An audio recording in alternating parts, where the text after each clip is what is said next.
Now.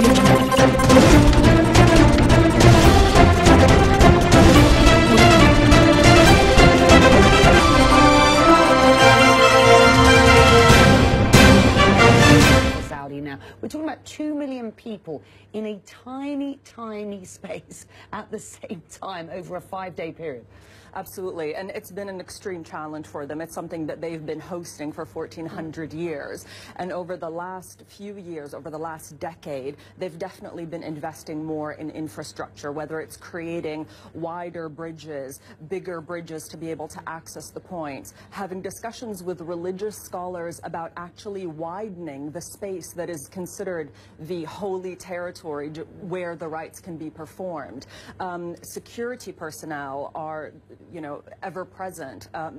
Tens of thousands of medical people that have been trained, up to 1,000 security cameras covering almost literally every single spot at the Hajj. And as electronic devices become more prevalent, this year, for example, they've introduced the e-bracelet for the pilgrim, so that any pilgrim can immediately be scanned and they know who they are, where they're from, where they should be staying, and what kind of medical conditions they can have. So every year they seem to be learning from the previous year, but that many people in that small a space is just bound to be a challenge.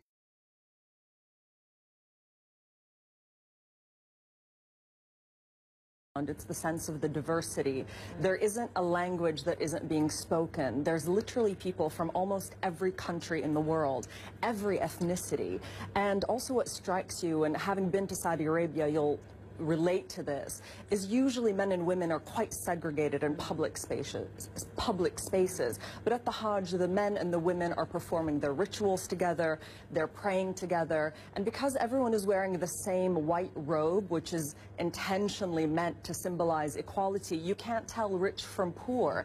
And some of the people you meet have actually saved their entire lives to be there at the Hajj at that moment. And so as journalists covering the Middle East, and this is something you definitely will be able to relate to, is we often meet people on some of the worst days of their lives, but this was a story where almost everyone you met, you were meeting on the happiest day of their life, and the tears were of tears of joy, especially today. Those pictures our viewers were just seeing from Mount Arafat, that is the spiritual climax, and you do see people really crying for joy, and that for us was quite unusual and something that you can't help but be affected by. How did this sound?